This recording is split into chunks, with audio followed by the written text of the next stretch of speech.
But there is another story. It's a story that revolves around one man, a man whom 1 billion Muslims and 1.2 billion Christians both call Messiah, but in very different ways. Jesus. A person cannot be a Muslim unless they believe in Jesus. Islam's account of Jesus' birth, his life and his death may be uncomfortable for Christians, few of whom know much about it.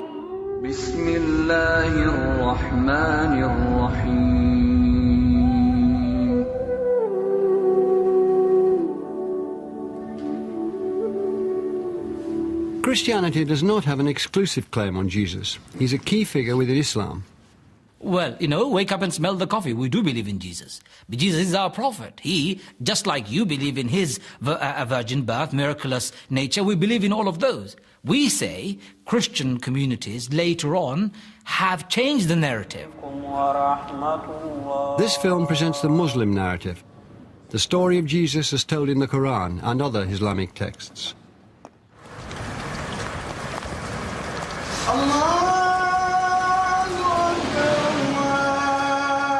Friday is the holy day for Muslims. At Finsbury Park Mosque in London, worshippers pack in for prayer. It's a scene that plays out every Friday in every mosque in the world. In Muslim countries, it's a holiday. In Britain, it can mean a late dash from work to cram it in. Many will miss the subject of today's talk, how to take inspiration from the example of Jesus. We remember Isa alayhi salam because there is something unique about him. Jesus alayhi salam was mentioned in the Quran in 154 times, in 19 surahs, more than Prophet Muhammad himself.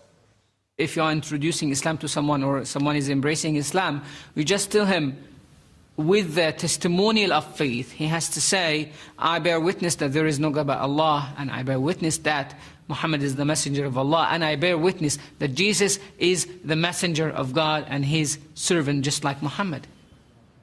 When the mosque's previous imam, the infamous hook-handed Abu Hamza, departed, the media departed as well. Since then, the management has been quietly getting on with serving the needs of its community. For the Friday sermon, the coming period was to focus on how did Islam contribute to the building of a human personality. And I thought that one of the most important examples I can quote is the example of Jesus Christ. So when Jesus alayhi salam came, he told people, stop acting like religious while inside you are nothing. And that was one of the main messages that came with him. Both Muhammad and Jesus, peace and blessings be upon them both, came and put their eyes on man. The Quran calls Jesus Isa and refers to him as the son of Mary. This differs from the Bible, which refers to him as the son of God. He was given so many names in the Quran. He was given the name, the Word of God, and he was given the name, the Spirit of God. But so many times he was called Jesus, son of Mary, Jesus, son of Mary, Jesus, son of Mary, because he was born miraculously without a father. Jesus' simple lifestyle holds appeal for many Muslims today.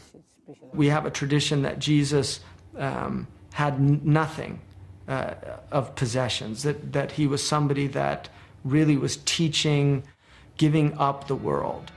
This is why we are here. We're living in a time where consumption is such an incredible impulse now to consume. So this idea that happiness, real liberation, can come by giving up. This is why we are here. There's a story in the Islamic tradition which says that Jesus Christ only had 3 possessions, in fact: a robe to wear, a bowl to drink water and milk from, and a comb for his hair. And then he saw a man drinking from the river using his cupped hand. He said, "What do I need this cup for?" And he gave it away. And then he saw the man combing his hair with his fingers. He said, "What do I need this comb for?" He gave that away. Allahu Akbar. I think if Jesus was here today, I think it'd be quite terrifying. If he turned the tables back in those days, I wonder what he would do to the banks today. Assalamu alaikum wa rahmatullah. if you are a real Muslim, you have to believe in other prophets. You have to believe in Jesus and Moses, and we do believe in them. We understand that Jesus is really important in Islam, and like even in the Quran, there's loads of pieces like talking about him. Well, for the Muslims, Jesus is not. He's not the son of God or anything like that. Jesus is a prophet. Jesus starts something and Muhammad finishes it, the conclusion. The conclusion for it. It's just like one religion. وَإِذْ قَالَ عِيسَى ابْنُ مَرْيَمَ يَا بَنِي إِسْرَائِيلَ.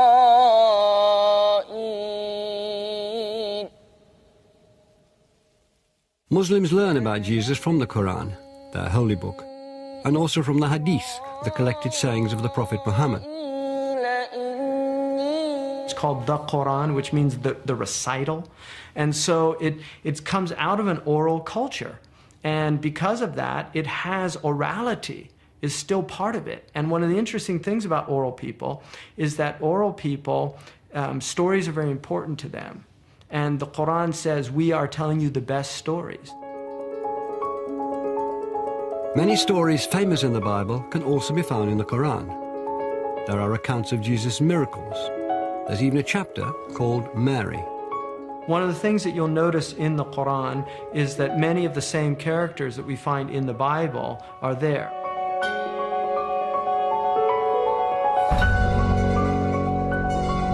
Like Adam, Cain and Abel. Zechariah is there, Ilyas is there. Solomon is there, David is there, Pharaoh's there, John the Baptist is there. Jesus, Moses, Noah, Abraham, and the rest. But you'll find nuanced versions of these stories that sometimes differ from the biblical narrative. Again and again, the Quran makes it clear. God speaking in the Quran says that the Quran is not coming to cancel out the message of the Bible or the Gospel or any of the great scriptures of the past. But as well as the similarities, there are differences. In the Quran, stories of Jesus' birth, miracles and crucifixion are radically different from the Bible's version.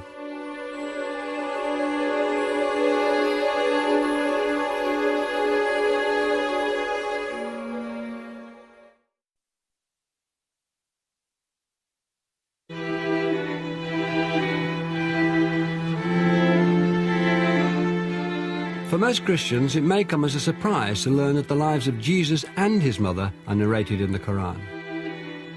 Like the Bible, the Quran claims that Jesus was born miraculously to the Virgin Mary. Good afternoon. Where do you come from? Palestine? Jordan? Libya? As in Christian schools, Muslim schools also teach children about Jesus, but their stories are different from the ones Christian children learn.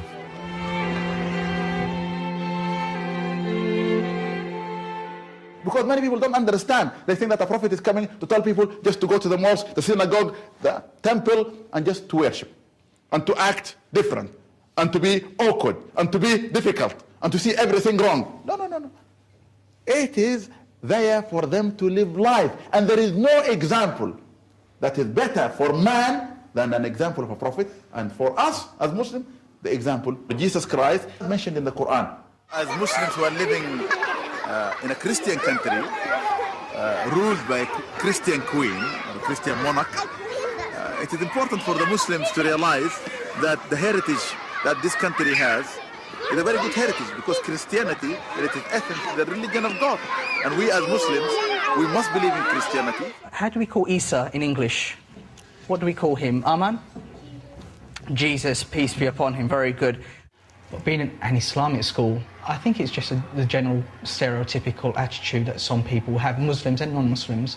Islamic school, what do they teach and what are they up to, and how will it affect my child's CV?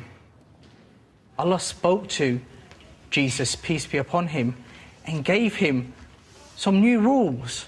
And he gave him a book called the Injil. Just like he gave Prophet Muhammad afterwards the Quran. What I emphasize, that which is common between us and the Christian, between Muhammad sallallahu alaihi wasallam and Jesus Christ, must be brought together in the life of the children, so that when they live in the wider world, they appreciate that we all come from the same father and we all have the same ideal. We as Muslims, we have to believe in Jesus, son of Mary, so seriously that we believe he is going to be coming as the prophet of the end of time. إذ قالت الملائكة يا مريم إن الله يبشرك بكلمة منه اسمه المسيح عيسى بن مريم. The story of Jesus' birth is narrated in vivid detail in the Quran. As in the Bible, an angel tells Mary she is pregnant despite being a virgin. But the story of what follows then changes completely. In the Quran's version, there's no stable, no manger, and above all, no Joseph. There's no support structure, there's no loving husband, there's no nice midwife. You know, there's no everybody with their bundle of joys and balloons and cuddly teddy bears coming along to say, oh, Mary, wonderful, you know. She is alone. In the Bible, Mary's role is limited to the passive mother of Christ. The Quran gives accounts of her ancestry, her birth, her childhood in the Temple of Solomon, and as mother of Jesus. She's the only woman mentioned by name in the Quran.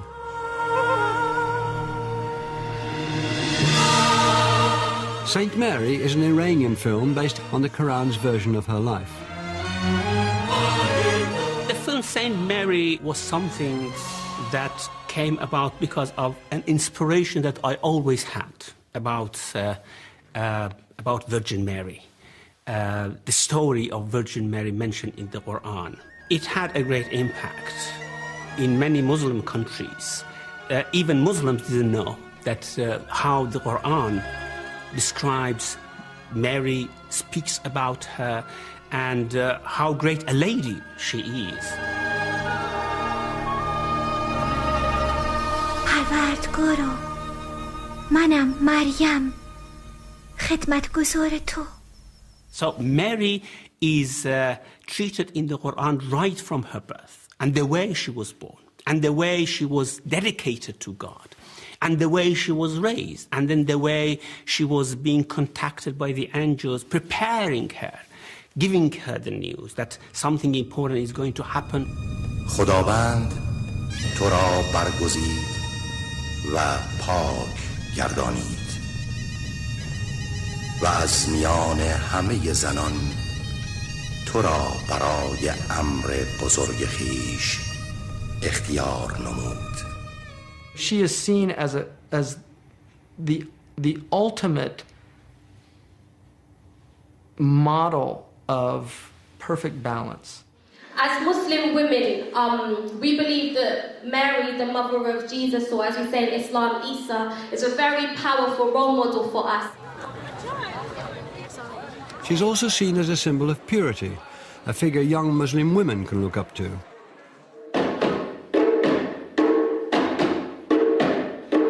At this event, there's a rap performance inspired by stories of Mary in the Quran.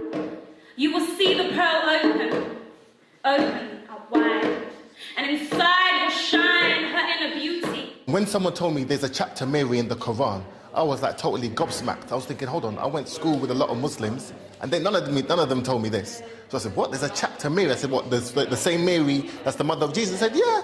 I said, no, I've got to get this Quran. I'm trying to step like a modern day Mary, mother of Isa, soldier of Allah, spiritual señorita, piety like the first Khalifa. If Mary was here today, as far as I'm concerned as a Muslim woman, she'd be rolling with us, you get what I'm saying? Like, she'll be rolling with us, she'll be dressing like us, you know, she'll be setting an example the way we're trying to set an example. Before I was a Muslim, you know, I had a red Mohican, I was like into short skirts, I was walking about thinking, yeah, you know, I'm liberated, but I realized men just didn't have no respect for me. The love of Allah rolled deeper than lava beneath the earth's crust. Free from lust, she never crushed, just placed her trust in Allah, daughter of the dust. So it's a must for us to resurrect her legacy in these days of sin and tragedy.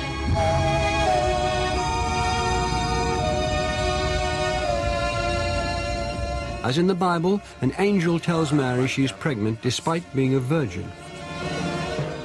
Angel Gabriel comes in and says, I've come to you with the good news. And she says, what is the good news? and angel says, "You are pregnant." What?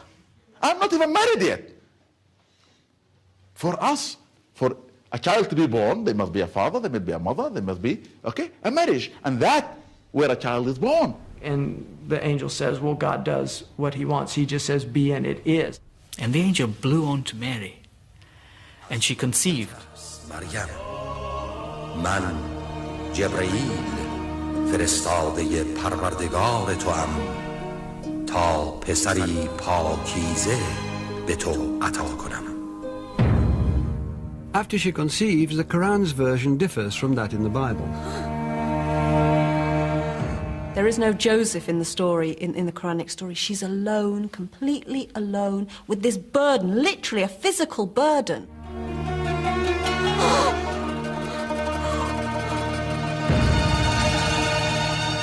Instead of being protected by Joseph and giving birth in a manger, Mary's labour takes place alone, under a date tree in the desert.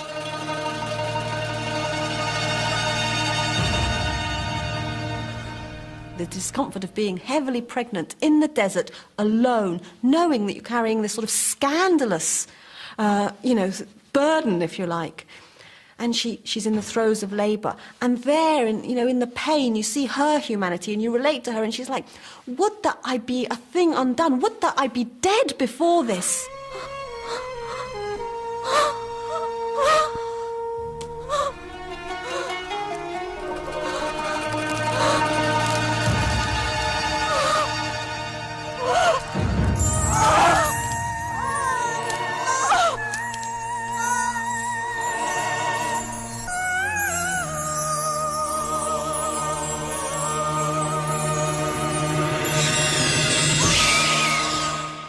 God spoke to her, comforted her. This is one of the most beautiful things that could ever happen to anyone, that you've been tried and you've gone through the rough bits, and now God comforts you. And God spoke to her and said, تشنی به زمین زیر پایت بنگر. خداوند برای تو چشمه‌ای جاری کرده است. In the Quran, Mary returns to her people. As an unmarried mother, she causes outrage. She's got to go back to her people and explain it. But instead of being able to explain herself, the angel imposes silence upon her.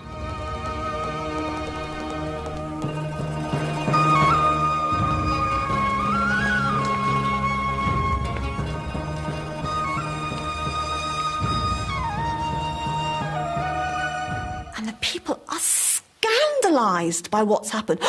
پدرت که مرد بدی نبود، مادرت هم که فاجره نبود. مریم، این چه رنگی است که به بار آورده ای؟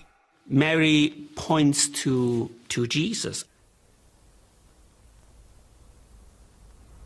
از ما میخواهد با این بچه سخن بگویی. What did the child do then?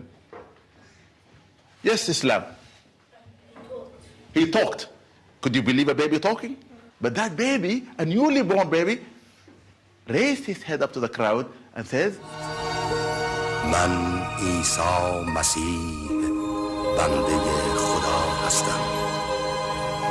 خداوند به من کتاب آموخته و مرا نبوت داده است.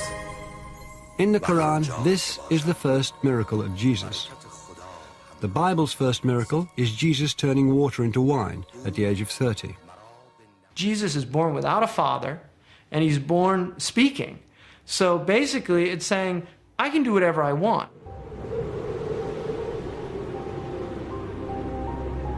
The ability to talk as a newborn child is one of many miracles not recorded in the biblical account of Christ's life. We have more sayings in the Islamic tradition about Jesus than you'll find in the Gospels themselves. So there is a possibility that other things did happen. There were many Gospels around that didn't all make it into the New Testament. And the church tried to limit the number of Gospels and lives of Jesus. Isa alayhi salam had the power to take mud in his hand, shape it and form it into a bird, and he will say to the Creator, let it fly as a bird, and it will fly. For many Christian scholars, though, these miracles are mere fantasies. There are a number of stories that are alluded to in the Quran and fleshed out in later Muslim tradition that don't occur in the Bible about Jesus. Perhaps the two most famous ones that the Quran alludes to would be Jesus turning clay birds into real birds, and Jesus talking in the cradle. Interestingly, we know where both those stories came from. Both those stories were invented by pious, well-meaning Christians in the years between sort of 200 and 300 AD.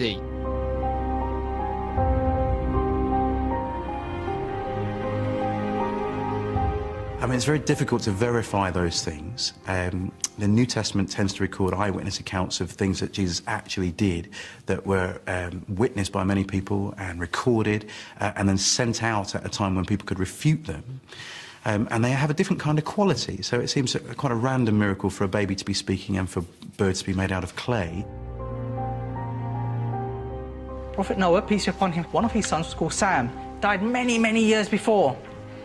And Jesus, peace be upon him, brought him back to life and said, look, this person's from long ago. They were pious fairy tales, would be the best way to describe them. The miracles performed during Jesus' life may cause debate among Christians and Muslims. But it's the Bible's and the Quran's conflicting accounts of his death that go to the heart of the differences between the two faiths. It so radically challenges the Christian view that I think it really bothers a lot of Christians. Just the idea that, hey, this is our Jesus.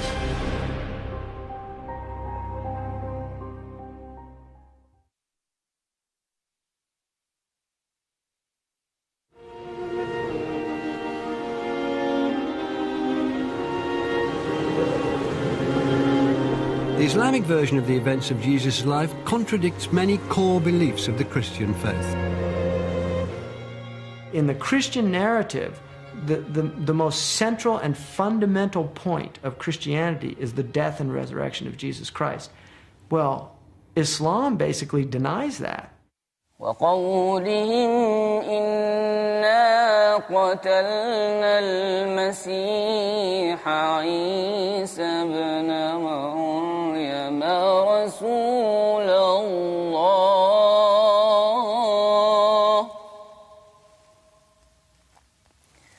وما قتلوه وما صلبوه ولكن شبه لهم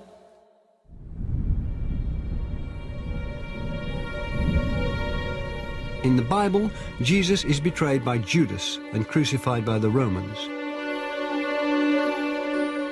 The Quran says this only appeared to happen. There are two versions in the Islamic tradition about it appeared to them. Some of them say that there was a replacement for Christ on the cross. When the Romans had captured Jesus and were taking him away to the cross to be crucified, God Almighty set into motion a rescue operation. God turns the appearance of Judas Iscariot so that he looks like Jesus, and in all the scuffle and turmoil, the Roman soldiers actually arrest not Jesus, who is taken out of the situation by the four main angels. They arrest Judas, and he's saying, hang on a minute, I'm Judas. And they say, come on, we know you're Jesus, we know what he looks like. And he sent down angels to carry Jesus up into the heavens.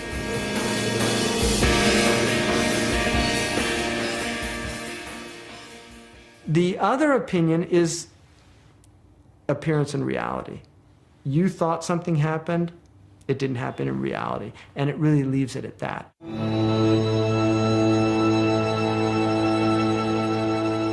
But Christians believe that the Bible's account of Jesus' death by crucifixion, written several centuries before the Quran, is the true one.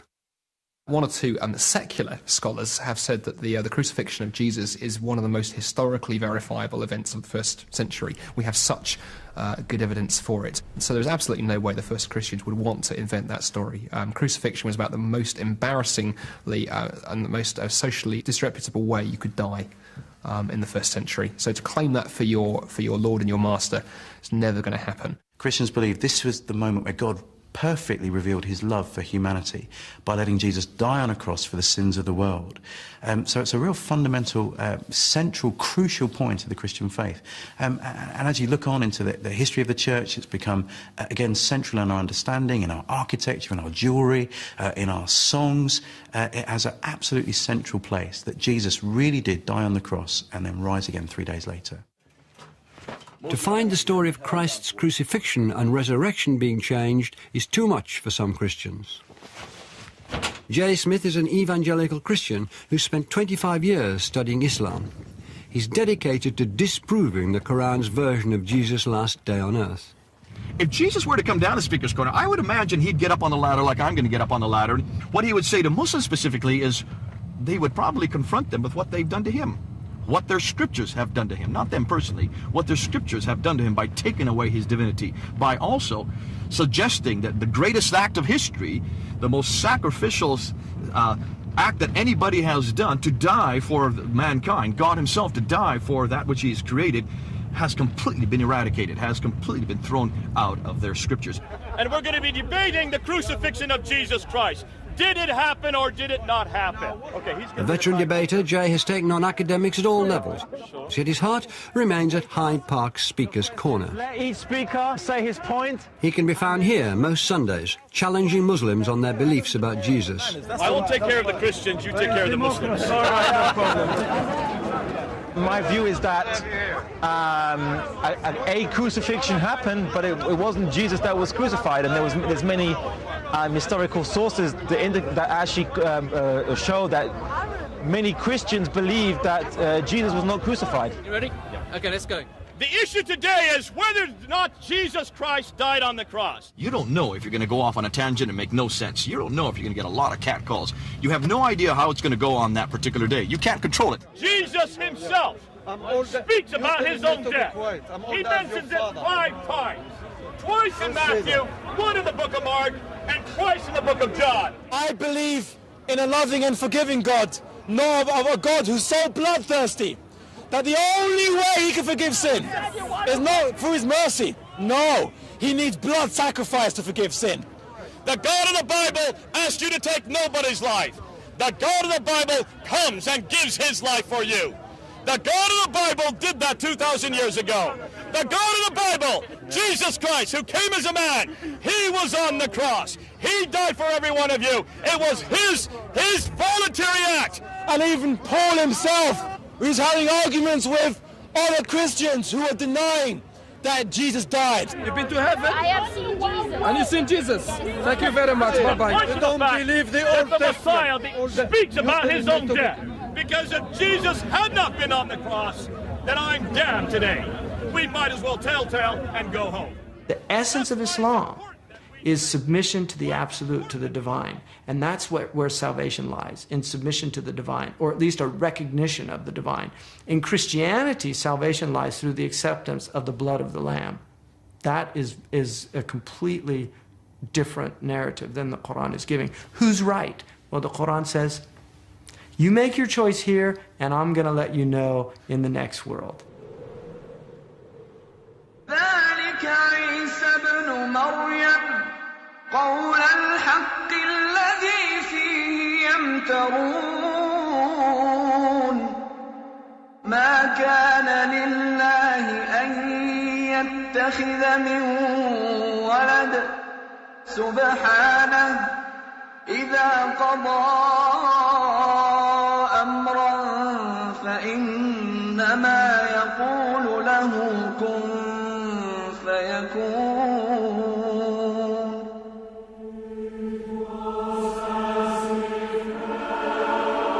Muslims also dispute the Christian idea of Jesus' divinity, the belief that he was God in the flesh.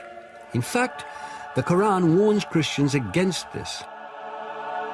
Desist, it says, God is one and Jesus is his servant. To say Jesus died on a cross, or that Jesus was that God was a little baby, or that God died on a cross, or God was a little baby, this is a heresy. And to say that Jesus was God, full stop, is also a heresy. A lot of Christians don't realize this. The Quran says that the heavens were almost rent asunder, that the mountains were almost obliterated, that the earth almost shook at the idea that we would say that God had a son. In the Quran, it says that on the Day of Judgment, God will actually ask Jesus Christ, did you tell the people that you were God? And Jesus says, you know what I said, you see everything I say and do. I would never say that. Glory to you, transcendent are you. I would never say that. I have no right to say that.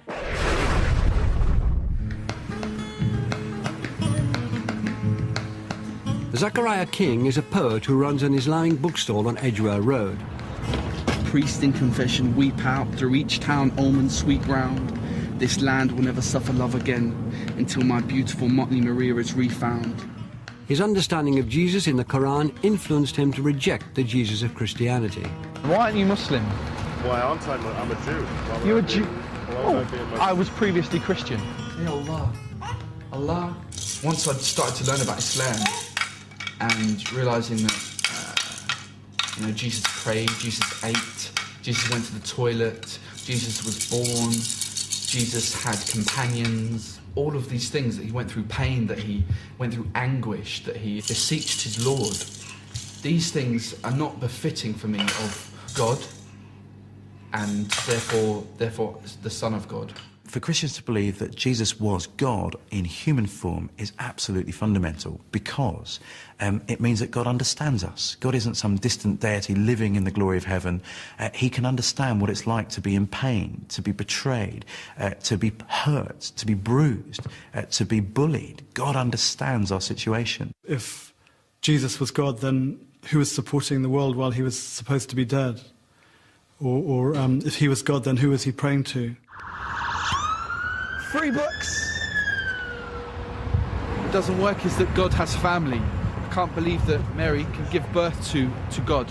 For God to be God, he has to be the creator and not become part of creation.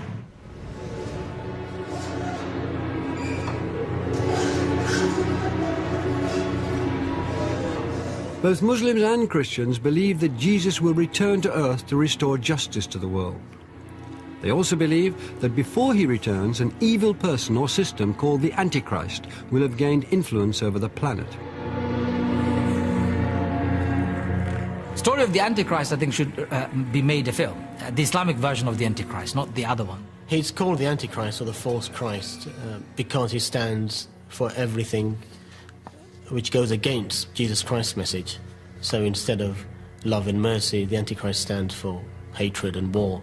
Instead of being devoted to God and renouncing the world, the Antichrist stands for greed and exploiting the world and exploiting power, etc. In Islamic tradition, the Antichrist is called Dajjal. And Dajjal really means the imposter, the liar, the deceiver. Now, if you look at the word Dajjal, which means Antichrist in Arabic, the root word is to put pitch or tar over a mangy camel. And what happens when you do that is the mange goes away. It suppresses it, like putting cortisone on eczema. And then you sell the camel because it looks good, and so the person buys it thinking it's a healthy camel, and then a week later the mange reemerges. In the Bible, the book of Revelation says there'll come a time when no one will be able to buy or sell without the mark of the Antichrist. 666, the mark of the beast. The main understanding of Muslim Antichrist prophecies is of an actual person. Vivid descriptions of his appearance and abilities can be found in the Hadith, the collected sayings of the Prophet Muhammad. The Prophet Muhammad said, every prophet has warned his people about the Dajjal, about the Antichrist, but he said, I will tell you something which none of the other prophets told their people, and that is that he has one eye. One eye. One-eyed.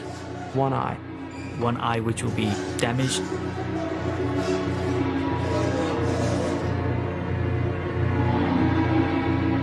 There will come a person who would rule using brute force, tyranny, who would disbelieve openly, who would kill, maim, and destroy anything and everything. He's the pitch man. He's the one who's like pitching you this, buy this product, the 7 deadly sins: lust, greed, pride, gluttony, right? You're really going to enjoy these. You're going to have a good time. He will do things that are beyond the ability of anyone. For example, by cutting a man in two, it says. Right down the middle. And then bringing him back to life. I mean, after you've witnessed such an event, it would be very difficult not to believe in such a person.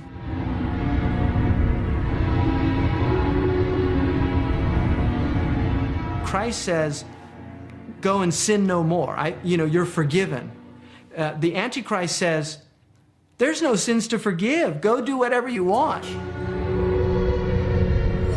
Both Muslims and Christians agree that Jesus will return to defeat the Antichrist. But whereas the Bible uses metaphorical language to describe the event, Islamic tradition gives a blow-by-blow account of exactly what will happen when Jesus comes back.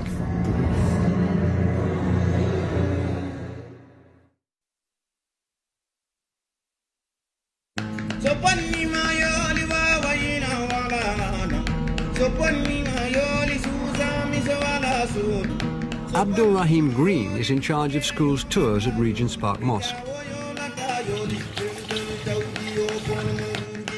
As a young man, he rejected the Christian Jesus for the Jesus of Islam.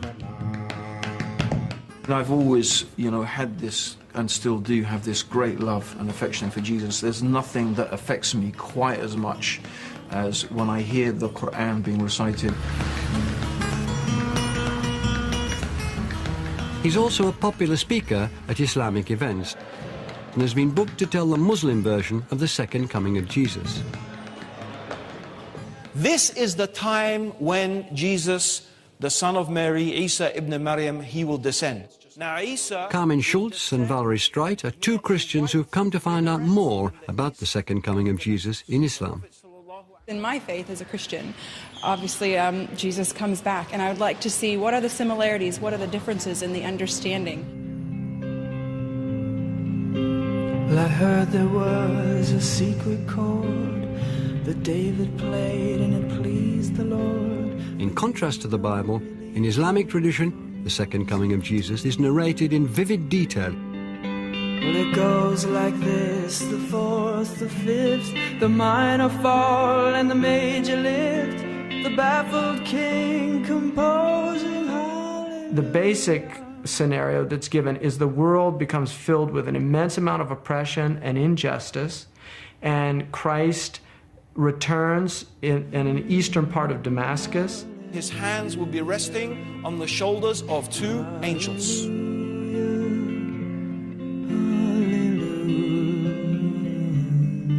And his hair will be as if it is dripping with oil. And when he shakes his head, the beads will be like, the beads of the oil will be like pearls. Some of the details were different too, with the whole idea of the oil, and I thought it was interesting. I mean, I'd never heard of that before. Hallelujah! Hallelujah! Hallelujah! So he will actually pray behind the Muslim Imam, who is regarded as being the Caliph at the time, and then he will take part with that leader in the battles against the Antichrist. He will destroy the cross and kill the pig. By him coming back, destroying the crosses, and saying, no one can receive worship but Allah, that's really making a point that, all the things that Christians have said about Jesus in the past, they're wrong. And so it kind of felt like very strong. The moment Ad-Dajjal sees Isa ibn Maryam, Jesus the son of Mary, he will begin to dissolve like salt dissolves in water. Hallelujah. Hallelujah. Hallelujah. The Christians who claim to be following Jesus will have to accept Islam at this point, the ones who are alive at that time, because he will say to them, if you want to follow me, you have to follow Muhammad.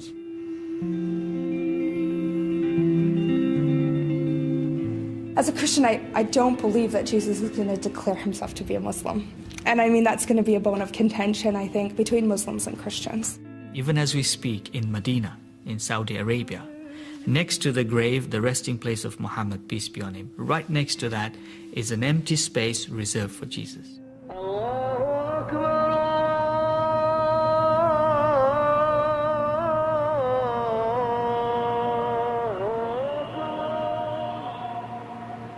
The Islamic understanding of the second coming that you often hear Muslims talk about, Jesus coming, wearing white robes, ascending in Damascus, breaking the cross, killing every pig, is all grown up fictionally, I would probably say. A case of fiction and legends and later stories. People who tell these stories to each other, all their names and details about their lives were actually recorded so that people could tell the difference between liars and people with bad memories from those with very good memories and who are reliable storytellers, if you like, or transmitters of the hadith. Not all Muslims and Christians see themselves in disagreement. Adam Williamson and Jamie Clark are good friends. Adam is a Muslim and Jamie is a Christian. Despite having different views on Jesus, they often find common ground. You know, I could get into a lot of trouble for saying this, but I do think that there's a lot of truth, you know, about Jesus in the Quran. I'm not looking for where they contradict each other, I'm looking for where they don't contradict each other, because that's where the truth is, I feel. But that doesn't mean, for me, that I have to be a Muslim. The Christian truth is still very deep in my heart. One of the things that I love about Islam, I really love this, is that God has set up all of these meta-narratives. Like the Christians have their version of reality, the Jews have their version of reality, the Buddhists have their version of reality, the Muslims have their version of reality, the secularists, atheists have their version of reality. And all of these are talked about in the Quran, all these different realities. And then the Quran says, you better think about these. Think deeply about these. Don't just assume that these are correct. You have to think, you have to use your brain.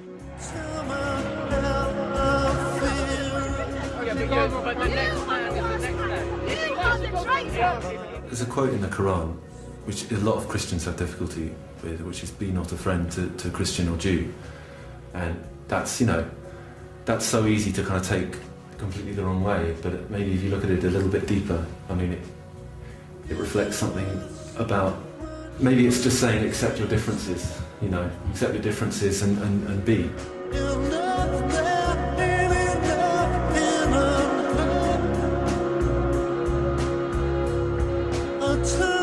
It takes a certain amount of arrogance for me to go to Jamie and start telling him he's going on the wrong path, and vice versa. You know, it's not my place. You know, we've got to admit, you know, to a certain extent, we're all fumbling around, you know, looking for some form of truth.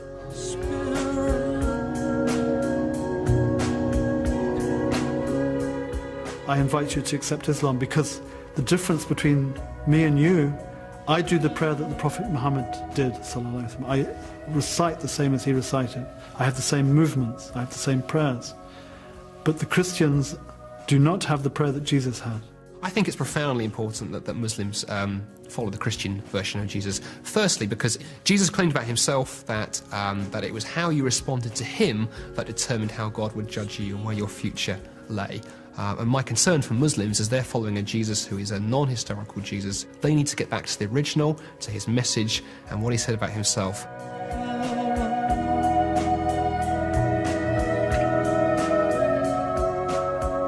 The Prophet Muhammad's most important concern in engaging people that were hostile to him was how I can turn this enemy into a friend. And that only comes from love. that comes from a concern. And I think the centrality of love in the Christian tradition is a very beautiful quality. And it's something that many Muslims have forgotten about their own faith. And I think there's an immense amount that Muslims can learn from Jesus. I also think there's an immense amount that Christians can learn from